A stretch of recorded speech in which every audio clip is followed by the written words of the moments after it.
দীর্ঘদিন আপনারা একই সঙ্গে রাজনীতি করলেন, আপনি কি মনে করেন, আমি একটা প্রশ্ন, আপনি কি মনে করেন কোন একজন ব্যক্তি এফিসিয়েন্ট বাংলাদেশ সরকারে কাজের ক্ষেত্রে, তার সততার ক্ষেত্রে সব ঠিক আছে, বাট সে জামাত ইসলামী করে বা শিবির করতো এরকম ব্যক্তি, তাকে সরকার কোনো পদস্থ দায়িত্বে রাখবে? এটা কি মনে করেন? আমি ওইটাই জানার চেষ্টা করি, কোনোভাবেই রাখবে কেন এটা আপনাদের সঙ্গে রাখছে না? আপনাদের দুই দলের সম্পর্ক দীর্ঘদিনের একসঙ্গে আন্দোলন করেছেন, সম্পর্কিত না, এটা মানে এটা ফিলোসফির সাথে সম্পর্ক।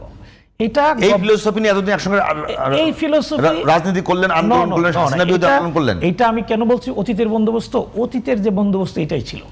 এবং আপনি দেখবেন সকল বিরোধী দলীয় সরকার দলের সংসদ সদস্যরা টকশোতে এসে সমাবেশে বলে যে আমেরিকা পর্যন্ত যেই দল ক্ষমতা আসে ওই দলের লোকজনকে সেখানে তার এই হোয়াইট হাউস সহ সব জায়গায় না বসায়। এ কথা আপনি শুনছেন, মনে আছে?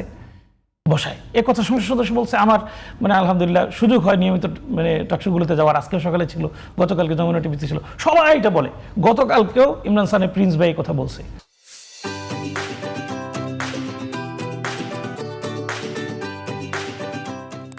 সরকার দল তো সরকারি লোকই পাঠাবে, আপনার লোক বসাবে? এ প্রশ্ন তিনি আমাকে করে। তো আপনি কিভাবে বলেন যে তারা আমার লোক রাখবে? তারা রাখবে না। জামাত ইসলামের লোক সরকার তো কোনোভাবেই না।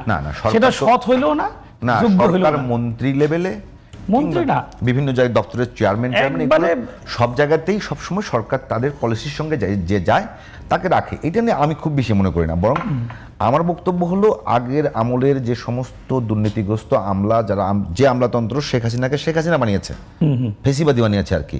জি জি। তো তাদের চাইতেও আপনাদের রাজনীতিবিদরা আমি বেশি আস্থা করতে চাই। আমি একটা ছোট্ট উদাহরণ দিই। একজন সচিব, তিনি আমাদেরকে ট্রেনিং নিতে যায়, বললেন যে তিনি যখন সচিব ছিলেন তার কাছে একটা প্রজেক্ট আসছে, সেটাতে টার্গেট করা হয়েছে 50 কোটি টাকা। না, প্রথমটা আসছিল 100 কোটি টাকা, তার কাছে প্রজেক্টে আসছে আর কি। 100 কোটি টাকার এই প্রজেক্ট আসার পর উনি এই জায়গায় সংশোধন করে বললেন যে এটাকে কমায় নিয়ে আসেন, এত টাকা এখানে লাগবে না, এখানে লাগবে না। সবশেষে উনি 50 কোটি টাকা, এটা মোটামুটি একটা ফাইনাল ইয়েতে গেছেন। এই ফাইলটা এই সরকার আসার পর অনুমোদন হয়েছে 150 কোটি টাকায়। এবং উনি আশ্চর্য হয়েছে যে অফিসার প্রথমে 100 কোটি টাকার এটা ওনার কাছে প্রপোজাল আকারে নিয়ে আসছে, সেই অফিসারকে সরকার প্রদান করছে তাকে এখানে।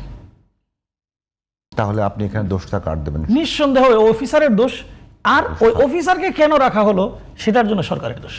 সেই জায়গাতে সরকারের এই কথাগুলো ধরে দেওয়ার জন্য বিরোধী দলকে বাংলাদেশ নির্বাচিত করেছে না? নিঃসন্দেহ অবশ্যই দায়িত্ব দেওয়া হয়েছে। এগুলো আমরা তো সংসদে বলছি, টকশোতে বলছি, সংসদের বাইরে বলছি, সরকারের কাছে আমল আছে। আমি নিজে একজন ডিসিকে প্রদান করার ক্ষেত্রে কয়েক কোটি টাকা লেনদেন করা হয়েছে, এটা সংসদে দাঁড়ায় বলছি আমি নিজে। তার ডাটা আমার কাছে দেওয়া হয়েছে, তার ব্যাপারে, তার দুর্নীতির ব্যাপারে ডাটা আমাকে দেওয়া হয়েছে। সেই ডাটার ভিত্তিতে আমি বলছি, আমি অভিযোগ করি নাই, বরং ডাটাটা সেখানে উপস্থাপন করেছি। কোনো আলোচনাই তো হয় নাই। এবং আর একটা মজার খবর দেখবেন আপনি, ইয়েতে দেখবেন সংসদে ল্যাপটপ কেনার বাবদ, কেনার বাবদ যে যা কেনার কথা তার চেয়ে 49 গুণ বেশি টাকা দিয়ে কেনা হয়েছে। এইটা কেনা হয়েছে এরকম মিনিমাম 20 জন সংসদের কর্মকর্তা আমার সাথে আলাদা করে বলছে। কারণ আমি সংসদে নোটিশ দিচ্ছি, সংসদে নোটিশ সিস্টেম আছে জানেন। নোটিশ দিলে পুরো সংসদে খবর হয়ে যায় যে এই ব্যাপারে নোটিশ দেওয়া হয়েছে। নোটিশ দেওয়ার পরে সংশ্লিষ্ট কর্মকর্তারা আমার সাথে দেখা করেছে। পরে একটা অডিট কমিটি হয়েছে, তদন্ত কমিটি হয়েছে। তদন্ত কমিটি বলছে কোনো দুর্নীতি হয়নি। তদন্ত কমিটি তো বিরোধী দল করে না, তদন্ত কমিটি সরকার করে। সরকার করে যখন ঘোষণা দেয় যে কোনো দুর্নীতি হয় নাই, তখন তো নিজেকেই মনে হয় যে আমি কোন দুঃখে এই মানে আরেকজনকে দোষী বললাম।